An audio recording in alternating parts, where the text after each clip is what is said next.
Hey everyone, welcome back to How to Be a Poser. Today we're going to the dark side, and to do that we'll be using the Hot Toys 6-scale Kylo Ren figure from Star Wars The Last Jedi. Let's get started.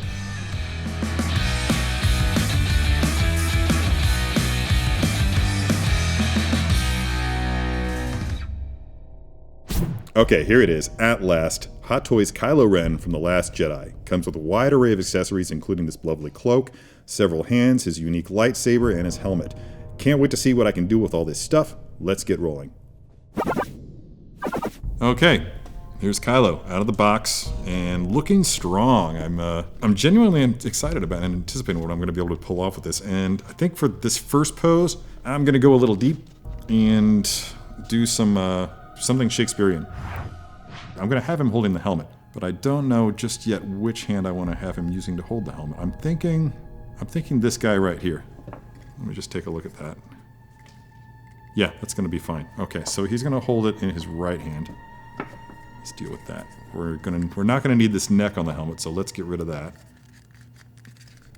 Pops right off. Very easy. So now you're left with a passable, obviously there's that joint down there, but you can pose it in such a way that you're not going to see that. So let's set that aside for the moment, because what I really need is for this hand to go away. Okay, let's get that wrist peg back in there. It's a pretty snug fit, ladies and gentlemen, but it'll go in nicely. All right, so that's done. Put that wrist peg back in its home. I think I want that torso turned this way. He's going to be looking down eventually, so let's start that head going. Bring this up. And where's that? There's the helmet. Okay. This is where experimental fun time begins. Because I honestly don't know how this is going to look once I get it all the way on. Yeah, look at that. That's kind of cool. It's not tight. It's just it's a little bit tight, to be honest. It's just not super snug. All right, I'm going to rotate that around. I want him looking straight down at it, so let's see if he can do it.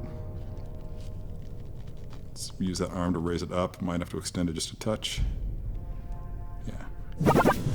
Just to lend it a little bit of drama, I'm going to bring that cloak in. I love the material that they got for it. It's really thin, but it has a feel to it that makes me think that it's going to be really sturdy, even over time.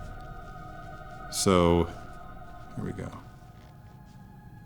I'm just going to spin this around here to the back. It looks like, okay, when you spin it around to the back, you're going to want to pay attention. His hair is getting caught on the inside. This might benefit from actually taking the head off, putting the cloak on, and then dropping the head back on. So I'm going to try that right now. Get that guy on there. And drop the head back in. Pop goes the weasel. Yeah, I kind of like the idea of just bringing the helmet up really close. I want him really staring this thing down. Yeah. Now, I'm just not 100% feeling the cloak falling naturally like that. But it does have a rather Vader-esque sort of vibe to it, doesn't it? That is just an awesome stare. Wow. Let me just rotate that around so you can just see the intensity with which Kylo's looking at it. Adam Driver, man, he does have an intensity about him that contributes greatly to the character. I'm gonna mess with these legs just a little bit more. I want that leg out front just a little bit, and I want his torso tilted back just a bit that way. Rotate that foot out. I don't want those feet to be parallel. Now I'm just gonna spin this so I can get a look at it myself. I think that's a winner. In The Force Awakens, despite all of his trappings, the clothes that he's wearing, his fearsome mask, it seems pretty obvious that Kylo Ren's little more than a wannabe Sith. The way that Snoke puts it, he's little more than just a boy in a mask. By the time The Last Jedi rolls around, he casts aside those trappings, and he really starts to come into his own.